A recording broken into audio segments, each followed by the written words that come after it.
오늘 바울이 받는 마지막 재판받는 모습, 우리 그 재판받는 모습을 통해서 또 우리에게 주시는 말씀이 무엇인지를 한번 생각해 보고자 합니다.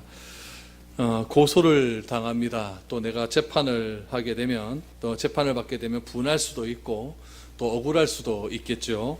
그래서 변론과 변증할 기회가 되면은 자신의 억울함을 막 쏟아내기도 합니다.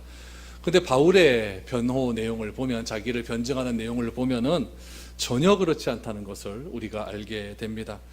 바울은 변호의 내용이 자신의 이야기에 초점을 맞춘 것이 아니라 이야기를 할 기회를 올 때마다 예수님이 누구신지, 또 구원의 본질이 무엇인지, 십자가와 부활에 대한 이야기를 계속해서 하기 시작을 합니다. 왜 그렇습니까? 성경의 핵심이 그것이기 때문에 그렇습니다. 성경의 핵심은 하나님에 관한 책입니다.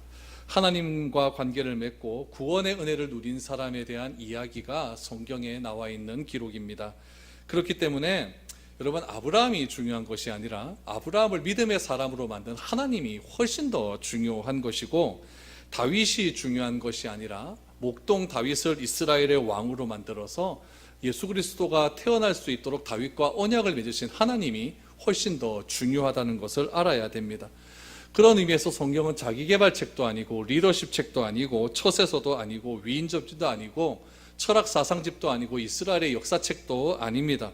성경은 오로지 하나님께만 초점이 맞추어져 있습니다.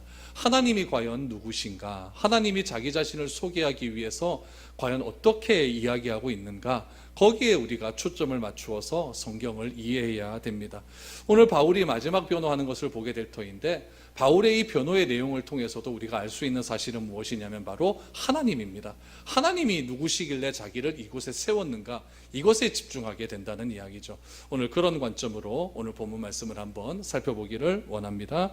1절에서 3절 말씀 다시 한번 보시죠.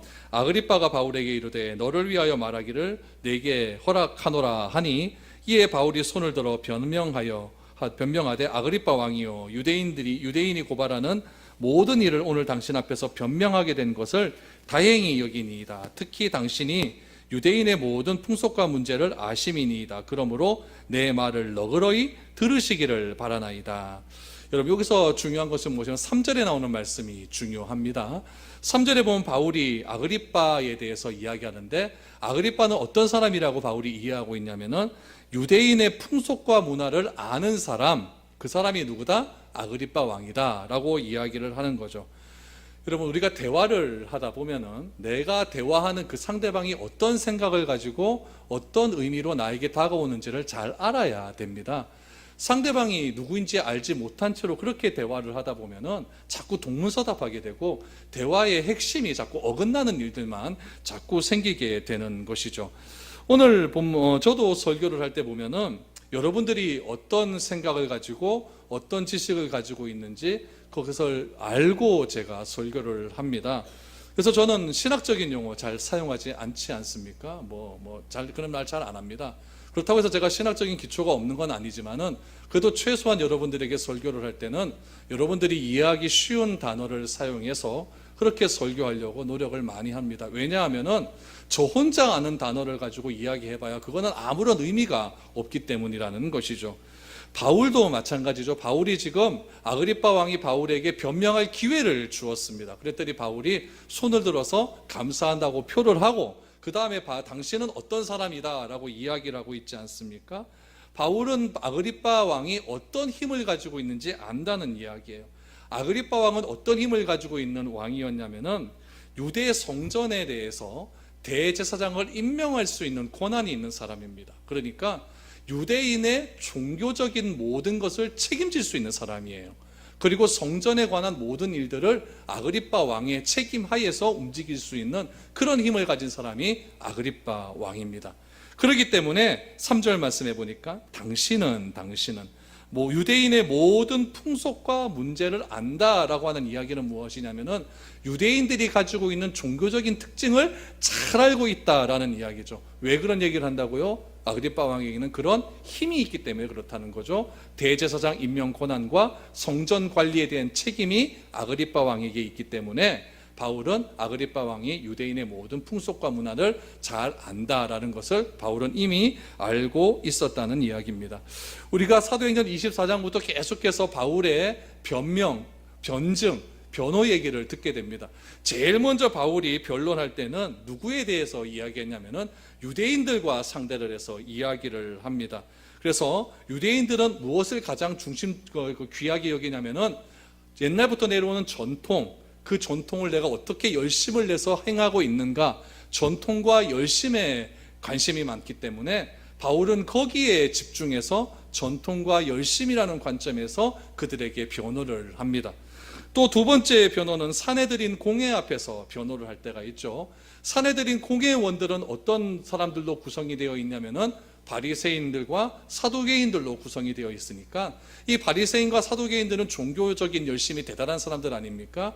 신학적인 사람들이에요. 그래서 그 바리새인과 사두개인들이 가지고 있는 신학적인 차이를 들어서 설명을 합니다. 바리새인은 부활을 인정하고 사두개인은 부활을 인정하지 않는다. 요 신학적인 논쟁을 탁 터뜨려 가지고 그들 간의 갈등을 바울은 그렇게 만들어 버리게 되는 거죠. 세 번째 보면은 우리 가이사랴 법정 안에서 또 이야기를 하게 됩니다.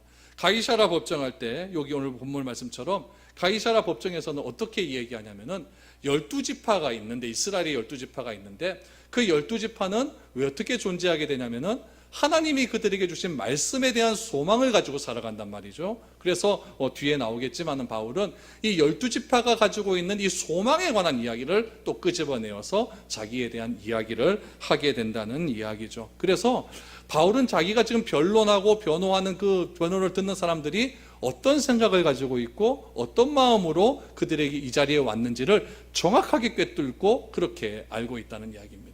우리가 성경을 읽을 때도 마찬가지예요. 성경을 읽어도 뭐가 뭔지 잘 모르겠다고 말씀을 많이 하십니다. 왜 그렇습니까? 그 성경이 말하고 있는 핵심 주제를 잘 못 찾기 때문에 그래요. 그래서 성경을 자꾸 읽다 보면은 우리가 배경도 알아야 되고 문화도 알아야 되고 이런 말들이 왜 나왔는지도 알아야 되고 그런 것들을 자꾸 알다 보면은 성경을 이해하는 폭이 점점 넓어진다는 거죠. 그래서 저도 설교할 때 보면 배경이나 문화에 대해서 이야기를 많이 하지 않습니까? 그런 것도 보면 성경에다 막 메모를 막 해놓으세요. 메모를 막 해놓으시다가 다음에 또 성경 읽을 때 그 메모를 보면서 아, 이런 의미로 이렇게 쓰여졌구나, 이렇게 하면 성경을 또 훨씬 더 잘 이해할 수 있는 그런 계기가 될 수가 있는 것이죠.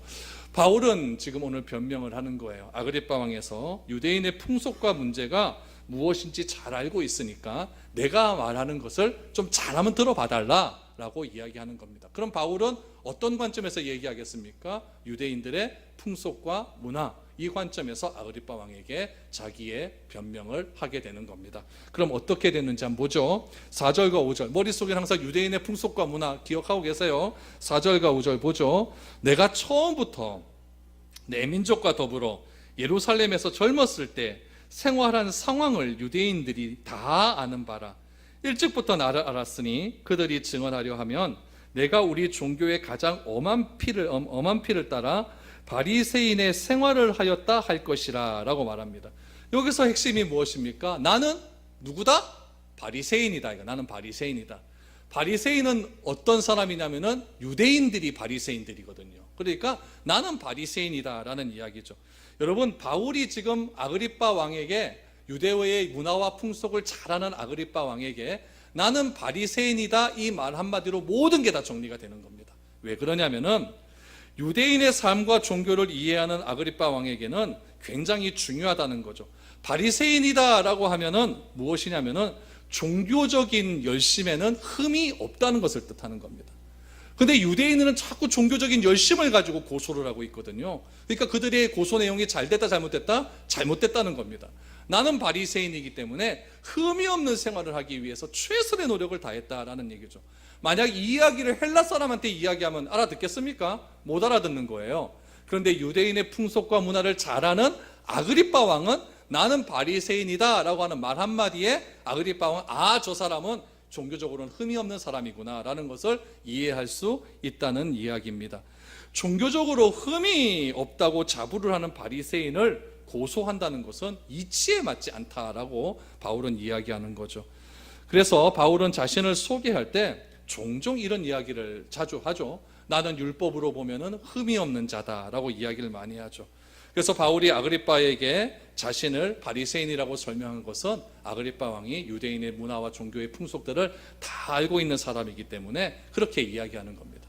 여러분, 우리도 그렇지 않습니까? 우리도 상대방에게 남을 소개할 때에 어떻게 소개하면 그 사람이 정확하게 귀를 기울일 수 있고 나의 이미지를 잘 알 수 있는가, 이걸 잘 알아야 돼요.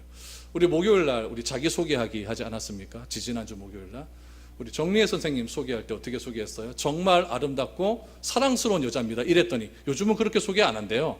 정말 아름다운 것은 뭐다고요? 사랑이다, 이렇게 소개한답니다. 그랬더니 갑자기 유재용 장로님이 그럼 나는 내가 소개하겠다 이러는 거예요. 그래서 뭐 한번 해보십시오 그랬더니 나는 유명하고 재미있는 형과 같은 사람이다. 나는 재미있고 유명한 형과 같은 사람이다. 맞는 것 같죠, 그렇죠? 이렇게 소개하니까 이게 딱 들으면 이게 잊어먹지가 않는 거예요. 저는 목사님들 많은 데서 소개할 때 저는 어떻게 소개하는지 압니까? 우리 집안은 목사만 8명입니다. 이렇게 소개하면 내 말에 조금 이렇게 힘이 좀 실립니다. 아, 저 사람은 목사가 많은 집안에서 태어났으니까 전통적으로 기독교적인 문화를 가지고 이렇게 살아왔구나라는 것이 은연중에 밝혀지는 거예요. 저 총신 면접 볼 때 이것 때문에 덕을 봤다 그러지 않습니까? 면접 볼 때 아버지 목사님이네, 통과, 이거였어요. 그러니까 뭐 더 이상 이게 뭐 말이 없는 거예요. 그러니까 나는 바리새인이다, 이 한마디가 가지고 있는 파급력이 그만큼 세라는 이야기입니다. 그래서 바리새인 바울 자신이 나는 바리새인이다라고 하는 이 말 한마디가 아그리빠 왕과 접촉할 수 있는 귀한 접촉점이었다는 것을 바울이 알았다는 이야기죠. 그래서 나는 바리새인이다라고 이야기를 한 겁니다. 그리고 나서 자기를 소개하고 나서 이제 6절부터 8절까지 보면은 자기의 이야기가 쭉 나오게 됩니다. 6절부터 보십시오. 이제도 여기 서서 신문 받는 것은 하나님이 우리 조상에게 약속하신 것을 바라는 까닭이니 이 약속은 우리 12지파가 밤낮으로 간절히 하나님을 받들어 섬김으로 얻기를 바라는 바인데 아그리빠 왕이여, 이 소망으로 말미암아 내가 유대인들에게 고소를 당하는 것이니이다. 당신들은 하나님이 죽은 사람을 살리셨음을 어찌하여 못 믿을 것으로 여기니까? 라고 말합니다. 바울이 자신이 고소당하는 이유를 무엇 때문이라고 얘기해요? 소망 때문이다. 소망 때문이다. 하나님을 믿음으로 우리에게 나타나는 소망은 굉장히 중요합니다. 여러분, 우리도 하나님을 믿을 때 무엇인가 소망이 있기 때문에 믿는 것 아닙니까? 나는 천국에 간다라고 하는 소망이 있지 않습니까? 천국에 가기도 하지만은 내가 이곳에서 내가 살아가는 삶의 현장 속에서 하나님의 말씀을 잘 믿고 따르면 그곳이 천국이 될 수 있다라고 믿는 소망이 우리에게 있지 않습니까? 우리 교회에 관한 소망도 있잖아요. 하나님께서 우리 교회를 들어 사용하셔서 보다 더 성경적인 교회로 하나님께서 우리 교회를 만들어 가실 것이다 라고 하는 소망이 있기 때문에 우리가 하나님을 더 열심을 내서 우리가 섬길 수 있는 것 아니겠습니까? 이스라엘 민족도 마찬가지였다는 얘기죠. 12지파가 밤낮으로 간절히 하나님을 받들어 섬기는 이유가 무엇이냐? 하나님께 받은 약속이 있기 때문이다 라고 말을 하고 있다는 이야기입니다.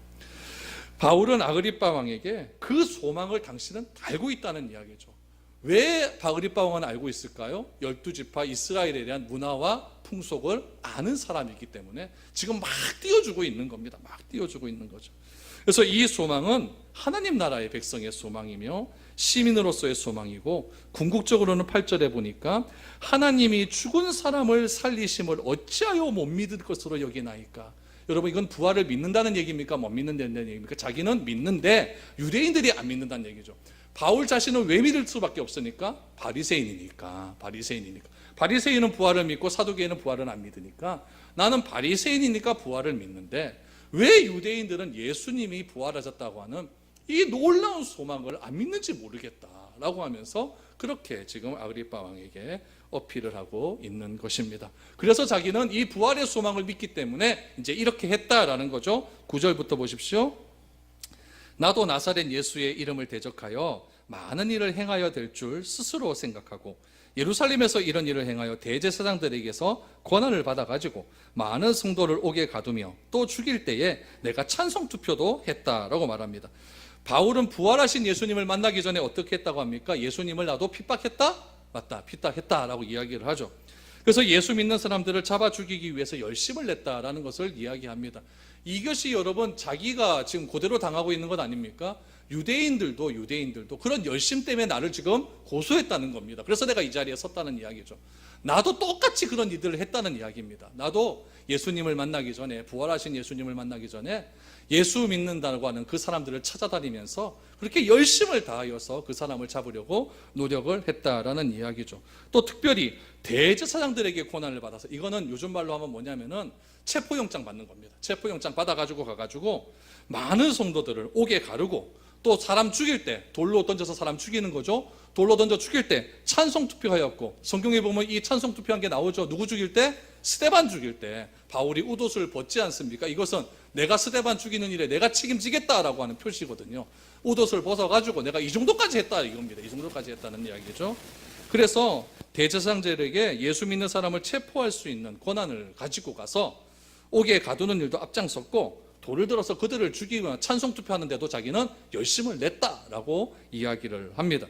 또 보십시오. 11절 12절 보시면, 또 모든 회당에서 여러 번 형벌하여 강제로 모독하는 말을 하게 하고, 그들에 대하여 심히 격분하여 외국 성에게까지 가서 박해하였고, 그 일로 대제사장들의 권한과 위임을 받고 다메섹으로 갔다라고 말을 합니다. 나도 종교적인 열심이 있었다라는 것을 누구에게 말하는 겁니까? 아그리빠 왕에게 얘기하는 거예요. 그래서 자기는 종교적인 열심을 가지고 대제사장들에게 권한을 받아가지고 체포영장을 받아가지고 어디까지 갔느냐? 다메섹까지 갔다, 외국까지 갔다라고 지금 이야기를 하고 있는 것입니다. 그래서 지금 바울을 고소한 대제사장과 종교 지도자들이 가지고 있는 열심의 문제가 무엇인지 바울은 안다 모른다? 다 안다는 거예요. 왜 할까요?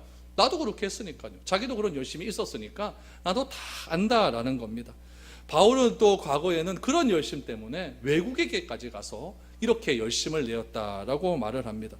그리고 그렇게 격분하고 분노하고 화를 내고 잘못된 열심에 그렇게 열심을 내었던 그런 사람이 다메섹으로 가기 여러분 한 5km 정도라고 보고 있습니다.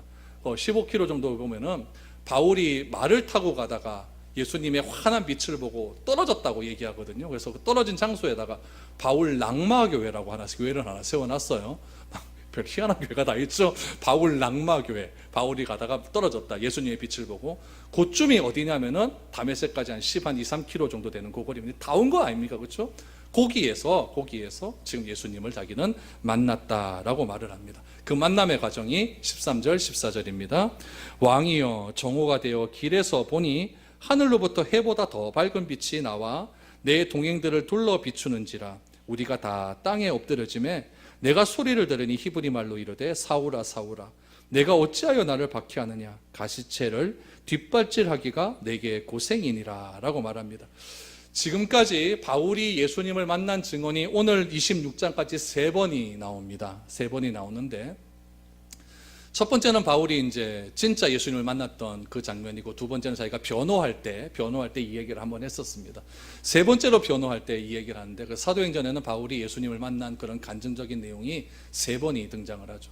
그런데 오늘 26장에서 바울이 간증을 할 때 앞에 2개와는 다른 장면이 하나 소개를 하고 있습니다. 다른 단어를 하나 쓰는 거죠. 그것이 무엇이냐면은 자신이 빛을 보고 앞을 보지 못했다는 이야기가 오늘 본문에는 안 나옵니다. 앞에는 다 나오거든요. 그리고 아나니아가 기도를 통해서 눈에 비늘 같은 것들이 벗겨져 갖고 내가 앞을 보게 되었다는 이야기도 앞에 나오는데 뒤에는 안 나옵니다. 그런데 바울은 자기가 가지고 있었던 이 종교적인 열심을 부활하신 예수님이 가르쳐 주셨는데, 그것을 무엇이라고 가르쳐 주셨냐면은 가시체 뒷발질이다 라고 하는 말로 가르쳐 주셨다는 거예요. 가시체 뒷발질이다. 여러분, 이게 무슨 말인지 잘 모릅니다. 잘 몰라요. 이게 가시체 뒷발질이 도대체 무엇이냐라는 건데, 이건 가시체라고 하는 것은 무엇이냐면은 사람이 이제 짐승을 이렇게 몰고 갑니다.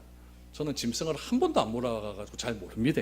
그냥 오로지 책을 통해서만 짐승을 이렇게 몰고 가는데, 짐승을 이렇게 몰고 가서 사람이 이제 왼쪽으로 가려고 짐승을 이렇게 몰고 가죠. 그런데 이 짐승이 사람이 가자꾼 쪽으로 잘 안 가잖아요. 그렇죠? 그래서 이 짐승, 사람은 왼쪽으로 가고 싶은데 이 짐승은 오른쪽으로 가려고 그런단 말이죠.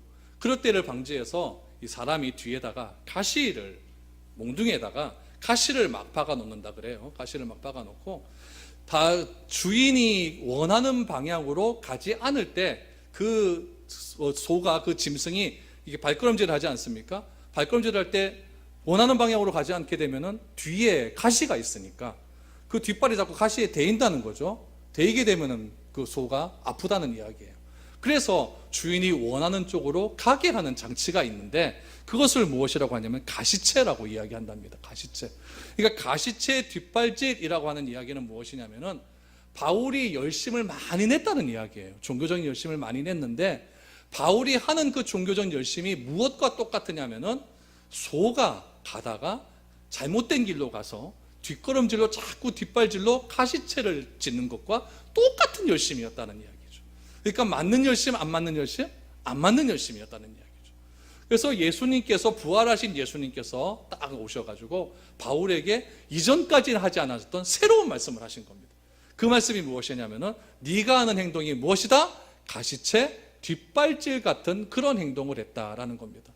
이거는 이 시대에 쓰였으니까 그런 거고, 요즘 같은 때면 뭐라고 하겠습니까? 예수님께서 내비게이션 업그레이드 해야겠다 이런 말 안 했겠습니까? 그렇죠? 예. 그러니까 잘못된 길로 가고 있다라는, 잘못된 길로 가고 있다. 예.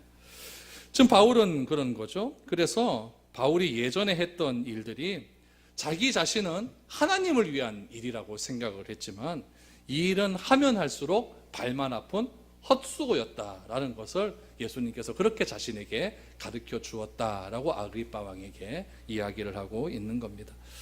바울은 지금 자신의 과거를 솔직하게 지금 변론하고 있습니다. 자신이 이 자리에 서게 된 이유를 분명하게 이야기하고 있는 것입니다. 여러분, 요한복음 8장 14절 말씀을 우리가 한번 잠깐 보았으면 좋겠습니다. 우리 같이 한번 읽어보죠. 시작. 예수께서 대답하시어 이르시되 내가 나를 위하여 증언하여도 내 증언이 참되니 나는 내가 어디서 오며 어디로 가는 것을 알거니와 너희는 내가 어디서 오며 어디로 가는 것을 알지 못하느니라. 바울의 열심은 어떤 열심이었냐면은 내 열심을 따라가면은 그 열심 가운데 좋은 결과가 있을 것이다 라고 하는 그 결과의 목적을 가지고 열심을 내었습니다. 그런데 바울이 가는 열심이 맞는 열심이었습니까? 안 맞는 열심이었습니까? 잘못된 열심이었잖아요. 예수님이 뭐라고 말씀을 하셨냐면은 내가 나를 위하여 증언하여도 내 증언은 참되다는 겁니다. 여러분, 세상에 내가 나를 위해서 증언하는데 다 나 유리한 쪽으로 증언을 하지 나 불리한 쪽으로 증언하는 사람이 세상 천지에 어디 있겠습니까? 승리 같은 사람도 자기가 잘했다고 변호사 사갖고 그렇게 증언하고 있는데 안 그렇습니까? 근데 예수님은 뭐라고 하냐면은 나는 나를 위하여 증언하도 내 증언이 참되다는 겁니다. 그 이유가 무엇이냐? 나는 내가 어디서 오며 어디로 가는지 알기 때문이다 라고 말씀하고 있는 겁니다. 어디로 와서 어디로 가는지 모르는 사람을 따라가면 절대 안 됩니다. 바울이 자기가 가는 열심이 있었어요. 그 열심을 예수님은 어떻게 판단하셨느냐?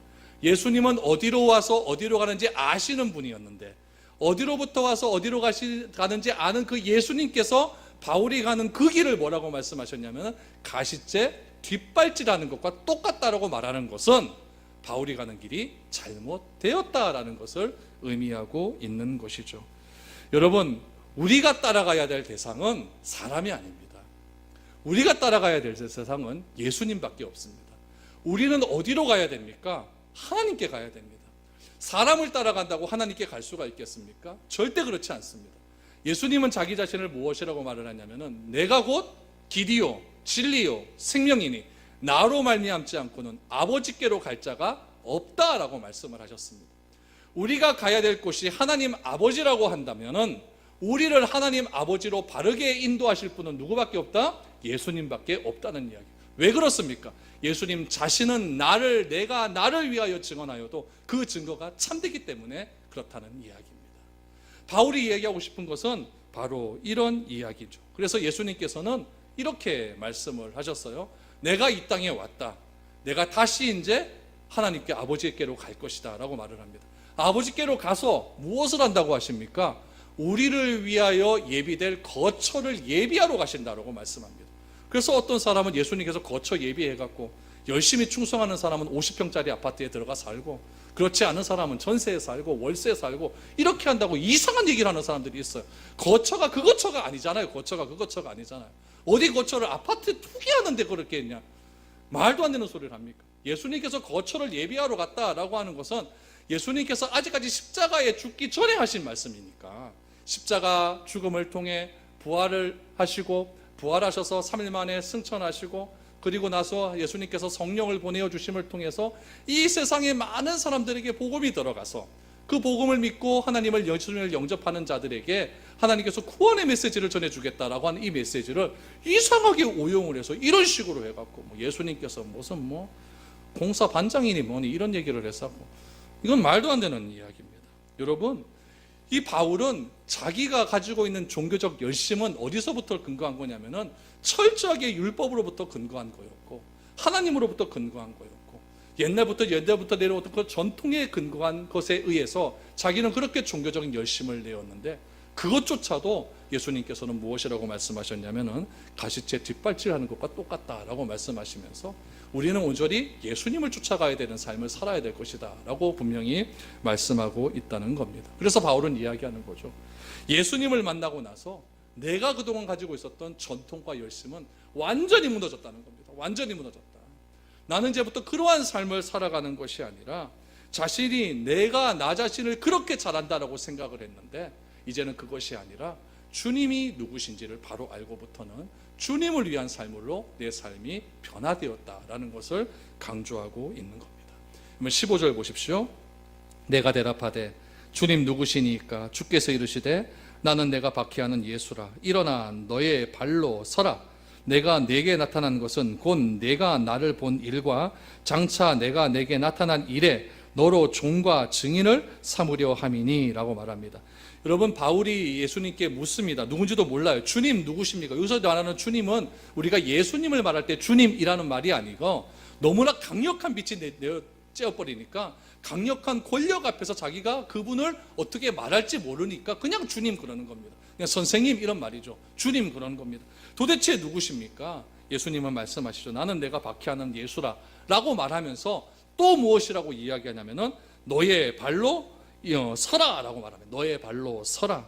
여러분, 예수님께서 바울에게 한 말이 무엇이냐면은 내 발로 일어서라 라고 말을 합니다. 왜 일어서라 라고 말할까요?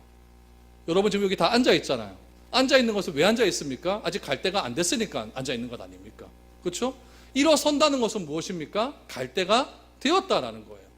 예수님이 바울에게 일어서라 라고 하는 것은 어디로 보내겠다라는 얘기예요. 어디로 보내겠다. 그럼 어디로 보낸다는 것이냐? 어디로 보낸다는 것이냐? 왜 보낸다는 것이냐?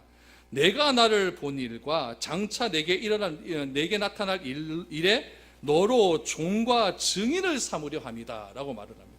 지금 나를 만난 이 사건의 증인으로 삼기 위해서 너는 지금 이 자리에서 일어서야 된다 라고 말을 합니다. 그러므로 여러분, 주님의 부르심은 곧 보내심입니다. 어떨 때는 주님이 오늘 낮에 말씀하신 것처럼 시험하려고 부르실 때도 있지만은 우리를 부르실 때 주님이 보내기 위해서 부르실 때도 있습니다. 우리를 불러서 일어나라 라고 한 것은 어디로 가라 라고 하는 이야기죠. 그 일의 성격은 증언하는 삶을 살아라 라고 말을 하고 있습니다. 여러분, 하나님께서도 우리 모두를 다 불러주셨습니다. 우리가 해야 할 일은 무엇이냐면 여기서 머물러 있는 것이 아니라 일어서는 일입니다. 일어서서 가십시오. 다 교회에 있지 말고 가십시오. 빨리 가긴 빨리 갑니다. 우리 교회는 다 가십시오. 어디로 갑니까? 집으로 가시고 직장으로 가시고 여러분 삶의 터전으로 가십시오. 거기 가서 뭐 해야 됩니까? 오늘 예수님이 분명히 말씀하셨죠. 증언을 하라. 증인된 삶을 살아라. 어떤 증인된 삶을 살아가면 됩니까? 주님과 바울이 만난 덕건, 내가 예수님을 어떻게 만났는가, 내가 구원자 예수 그리스도를 무엇으로 생각하고 있는가, 그것을 증언하는 삶을 살기 위해서 우리는 나가야 된다라고 성경은 우리에게 말을 하고 있습니다. 특별히 17절 18절 마지막으로 보십시오. 이스라엘과 이방인들에게서 내가 너를 구원하여 그들에게 보내어 그 눈을 뜨게 하여 어둠에서 빛으로 사단의 권세에서 하나님께로 돌아오게 하고 죄 사함과 나를 믿어 거룩하게 된 무리 가운데서 기업을 얻게 하리라 하더이다 라고 말합니다. 여러분 17절 18절이 여러분 구원의 본질입니다. 구원이 무엇인가? 그러면 내가 죽어서 천국 가는 거요. 그것처럼 유치원스러운 대답이 없습니다. 구원은 여러분 죽어서 천국 가는 거 맞습니다. 그러나 진짜 구원의 본질은 무엇이냐? 이스라엘과 이방인을 동시에 불러내는 사건이 구원이에요. 이스라엘 민족들, 유대인들은 어떻게 생각했냐면은 우리만 구원받는다 이렇게 생각한 거예요. 그러나 하나님께서 말씀하시는 것은 무엇이냐면은 이스라엘과 이방인을 동시에 불러내는 겁니다. 왜 그렇습니까? 구약에서는요, 여러분, 어떻게 되냐면은 이스라엘 백성들을 애굽에서 불러내는 것이 뭐였어요? 구원이었어요. 홍해를 건너는 것이 뭐였어요? 세례받는 거예요. 요단강 건너서 가나안 땅에 사는 것, 그것이 무엇이었냐면 우리의 삶이었습니다. 우리의 성화된 삶이었어요. 그러나 가나안 땅에 들어간 백성들이 어떻게 되었냐면은 가나안화 되었습니다. 세상과 똑같이 되었어요. 그렇기 때문에 이스라엘과 이방인을 같이 부르시는 겁니다. 하나님께서. 예전에는 구원받은 백성이 그냥 이스라엘 민족이었어요. 그런데 이스라엘 민족이 이방인하고 똑같이 되어버린 거예요. 그래서 같이 부르시는 거죠. 여러분, 이스라엘은 유대교라고 하는 전통이 아직까지도 탄탄하게 쌓여져 있습니다. 이방인은 어떤 사람들이냐면은 헬라 문화권에 속한 사람이에요. 요즘 말로 하면은 그리스 문화권에 속한 사람입니다. 그리스 문화권에 속한 사람들의 특징은 무엇이냐면 다원주의예요. 유대인들은 유일신입니다. 오로지 하나님이에요. 근데 유대인들이 생각하는 건 뭐냐면은 왜 예수님이 하나님이라고 해서 성령님을 하나님으로 만들어서 하나님을 세 명의 하나님으로 만들었냐, 이렇게 생각해요. 유대인들은 삼위일체를 거부합니다. 유대인들은요. 그러니까 유대인들은 예수를 선지자라고만 생각하지 그리스도라고 생각을 안 해요. 유대인들의 신앙은 철저하게 우리를 이집트에서 구원한 유일신 하나님을 믿는 신앙이에요. 근데 그리스 사람, 헬라 신앙 사람들의 특징은 무엇이냐면은 다원주의입니다. 신이 많아요. 제우스도 있고 뭐 소피아도 있고 많지 않습니까? 얼마나 많아. 그리스 신화에 보면 신들이 얼마나 많습니까? 하나님이 구원을 하시겠다라고 하는 것은 무엇이냐면은 유일신 사상에 떨어져 있는 이스라엘 민족과 다원주의 사상에 물들어 있는 헬라 사람들을 동시에 구원하겠다는 이야기예요. 이 말을 요즘 말로 적용하면 어떻게 되겠습니까? 오늘날의 사람은 그냥 오로지 하나님, 오로지 유일신을 믿는 사람들이 있어요.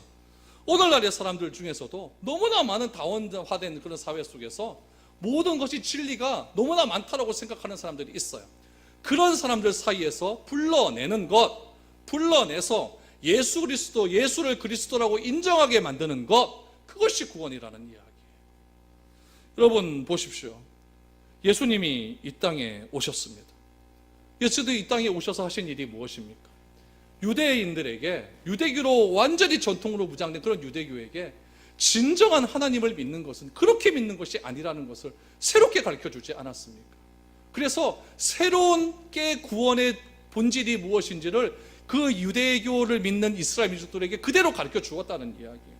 그것이 그대로 내려오면 좋은데 예수를 믿는 그 예수를 믿는 사람들이 잘못 오용을 해서 예수가 하나님이다, 예수는 아니다, 예수는 사람이다, 신성 논쟁, 인성 논쟁 이런 것들이 부딪히게 되고 그래서 수많은 이단 종파들이 만들어지게 되었습니다.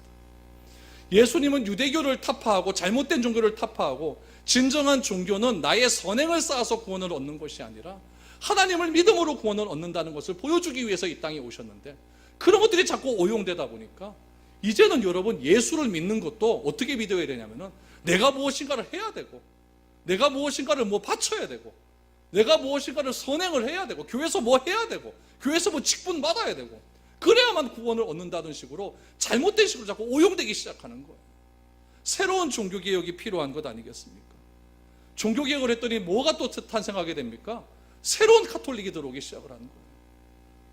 우리는 개혁주의 교회인데 개혁주의가 카톨릭의 그런 부패에 맞서갖고 종교개혁을 했더니 또 다른 카톨릭이 들어와가지고 이상한 개혁주의 교회를 만들어버리지 않습니까? 돈에 환장한 교회고 건물을 지어야 뭐 좋은 교회고 프로그램이 좋아야 되는 거고 뭐 시스템이 빵빵해야 되고 그래야 진짜 좋은 교회라고 하는 이상한 시스템적인 그런 교회를 만들어버려가지고 주께서 진짜 원하시는 교회의 본질의 모습은 지금 완전히 다 사라져가는 그런 시대에 쌓여져 있는 것입니다. 여러분 이것이 내 자리에 자리 잡지 않고 있으면은 우리는 어떻게 되어버리고 마냐면은 종교적인 관행과 열심을 내는 그것을 통해서 내가 구원을 얻는다 이렇게 생각하는 그런 사람일 수밖에 없다는 이야기입니다. 그래서 18절 말씀처럼 18절 다시 보십시오. 눈을 떠서 어둠에서 어디로 간다? 빛으로 간다. 이것이 구원입니다, 여러분. 사탄의 권세에서 하나님께로 돌아오는 사건, 이것이 구원이에요. 죄 사함에서 믿음으로 거룩해지는 사건, 그것이 구원이라는 이야기예요. 그래서 우리가 구원을 얻게 되면 우리에게 주어지는 것이 무엇이냐? 하나님 나라의 기업을 받게 된다는 거예요. 그 하나님 나라의 기업이 어디서 등장을 합니까? 여러분 가정에서 등장해야 됩니다. 여러분 직장에서 등장을 해야 돼요. 여러분 우리가 믿는 이 교회 예배당에서 등장을 해야 돼요. 여기서 하나님 나라를 경험하지 못하고, 여기서 직장을 경험하지 못하고, 직장에 가서 여러분 막 이 죽을 놈의 직장, 내가 죽지 못해 살아간다, 이렇게 지옥과 같은 그런 시대에서 말을 하면서 직장 다니는 것은 여러분 하나님 나라의 기업을 얻지 못하는 그런 삶입니다. 내가 구원을 못 받은 거예요. 빛에서 어둠으로 못 가게 된 거예요. 하나님께서 우리를 구원하신 이유는 죽어서 천국 가는 거, 그거 마땅히 맞는 거죠. 그것만이 전부는 아니잖아요. 그것만이 전부는 아니잖아요. 여러분, 우리 교회의 존재의 이유가 무엇이겠습니까? 오늘 설교 제목이 뭐냐면은 가장 아름다운 교회입니다. 가장 아름다운 교회. 무슨 변론하다가 교회 이야기가 나오겠습니까? 가장 아름다운 교회는 무엇이냐? 오늘 바울이 말씀한 것처럼 17절에서 18절에 말씀한 것처럼 이 구원의 본질을 바르게 이해하고 이 구원의 본질을 내가 나가서 어둠에 있는 자들에게 빛을 선언할 수 있는 그런 교회, 내가 교회가 되어서 내가 가는 곳곳마다 일어서서 증언할 수 있는, 증인된 삶을 살아갈 수 있는 그런 교회, 그런 교회가 이 세상에서 가장 아름다운 교회라는 사실을 여러분 꼭 기억하시기를 바랍니다. 그리스도의 십자가와 부활을 증거함으로 그들이 죄 사함을 받아 거룩하게 되어 하나님 나라의 기업을 얻게 하는 것, 그것이 여러분 교회의 존재 목적입니다. 다른 거 없습니다. 교회의 존재 목적. 바울은 이 일을 위해서 부름을 받았고 사명을 받았다라고 한다면 오늘날 우리 교회도 하나님은 이 일을 위해서 우리를 부르셨습니다. 니는 요 일을 위해서 불렀고, 니는 요 일을 위해서 불렀고, 니는 요 일을 위해서 불렀고, 하원교회는 요 일을 위해서 불렀고, 성명교회는 요 일을 위해서 불렀고, 미래교회는 요 일을 불렀고, 여러분 그거 아닙니다. 이 세상의 모든 교회는 이 부르심의 목적에 합당한 삶을 살아야 됩니다. 그 부르심의 목적을 맡아서 내가 뭐가 돼야 됩니까? 이제 일어서서 집으로 가셔서 사회로 퍼져 나가셔서 내가 그 교회의 역할을 잘 행하시면 됩니다. 그러면 여러분, 내가 교회로서의 존재 목적이 그렇게 세상 속에서 드러날 수가 있는 겁니다. 저는 우리 미래로 교회가 이렇게 아름다운 교회가 되었으면 좋겠습니다. 어떤 사람은 제가 교회 얘기 막 하냐면요, 뭐라고 얘기하는 사람이 있냐면은 아이고 구름 위를 걷고 앉았다, 이렇게 얘기하는 사람이 많아요. 나는 성경에 있는 얘기하는데 나보고 구름 위를 걷는데 그럼 쥐들은 뭐 때문에 목사하고 있는데요? 도무지 이해가 되지 않아요. 이해가 되지 않아요. 그래서 한번 싸운 적이 한번 있어요. 구름이 걷는다 그래서 한번 싸웠어요. 니는 무슨 이데아 사상을 가지고 있나? 이런 얘기를 막 하는. 그거 아니에요. 그거 아니에요. 성경에 나와 있다고 한다면은 하나님께서 우리를 위해서 그 일을 위해서 부르셨다고 한다면은 우리는 그 일에서 뭐 해야 됩니까? 순종하면 되는 거예요. 순종하면은 그게 여러분 하늘에 붕 떠 있는 교회의 모습이 아니라 실상에서 이루어지는 모습이에요. 하나님 나라의 기업이 내 삶 속에서 이루어지는 겁니다. 저는 이런 교회의 은혜가 여러분 생애 가운데 넘쳐날 수 있었으면 좋겠습니다. 그래서 이 교회에서 신앙생활하는 것이 참으로 복되고 아름다운 신앙생활이다라는 것을 여러분 기억하시고, 여러분 이 목적을 위해서 내일 하루도 열심을 내서 피땀 흘려 싸움터로 나가서 여러분 돈 버시기 바랍니다. 그런 것이 여러분 하나님 나라의 그 아름다운 기업된 삶이라는 것을 기억하시기를 바랍니다.